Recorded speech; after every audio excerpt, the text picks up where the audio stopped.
ఒక్కసారి మీరు కూడా ఇలా ట్రై చేయండి. హాయ్ అండి, welcome to my channel. Today recipe cauliflower and tomato curry చేస్తున్నాను.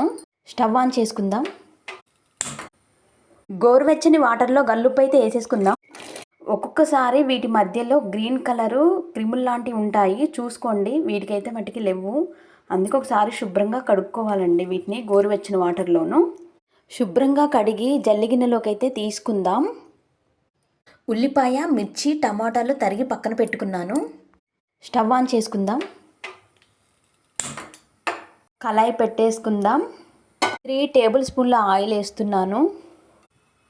ఏ కర్రీస్ చేసినా సరే ఆయిల్ ఎక్కువ యూజ్ చేయమాకండి, అది హెల్త్కి కూడా మంచిది కాదు.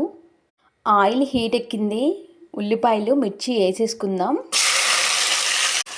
ఉల్లిపాయలు మగ్గేసాయి. 1 స్పూన్ అల్లం పేస్ట్ వేస్తున్నాను. చిన్న స్పూన్ పసుపు వేసుకుందాం. కాలీఫ్లవర్ వేసేసుకుందాం. ఒకసారి కలిపేసుకుందాం. కాలీఫ్లవర్ ఒక ఆరోగ్యకరమైన కూరగాయ. గుండె జబ్బులు మరియు క్యాన్సర్తో సహా అనేక వ్యాధులను ప్రమాదాన్ని తగ్గించేస్తుంది. ఒక 2 మినిట్స్ మూత పెట్టి మగ్గనిద్దాం. మూత తీసుకుందామండి. చూడండి, మగ్గిపోయింది. ఒకసారి కలిపేసుకుందాం. టమాటాలు వేసుకుందామండి. తగినంత ఉప్పు వేసుకుందాం. ఇలా ఉప్పు వేస్తే టమాటాలు త్వరగా మగ్గిపోతాయండి. మళ్ళీ ఒక 3 మినిట్స్ మూత పెట్టేద్దాం. ఇప్పుడు మనం మూత తీసేసుకుందాం. చూడండి, టమాటాలు మగ్గేశాయి. ఒకసారి కలుపుకుందాం. సరిపడినంత కారం వేసేసుకుందాం. కాలీఫ్లవర్ చాలామందికి ఇష్టమైన కూరగాయ అండి.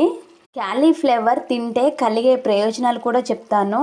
ఇందులో పొటాషియం, కాల్షియం, ప్రోటీన్లు, iron, sodium, phosphorus, manganese, omega 3 ఉంటాయండి. 1 మినిట్ మూత పెట్టేసి హైలో ఉడకనిద్దాం. మూత తీసుకుందామండి. చాలా టేస్టీగా అండ్ హెల్తీగా ఉండే కాలీఫ్లవర్ కర్రీ రెడీ అయిపోయిందండి. ఇప్పుడు ఒక సర్వింగ్ బౌల్లోకి తీసుకుందాం. ఒక్కసారి మీరు కూడా ఇలా ట్రై చేయండి. మా ఈ చిన్ని వీడియో మీకు నచ్చితే లైక్, షేర్ అండ్ సబ్స్క్రైబ్ చేయండి.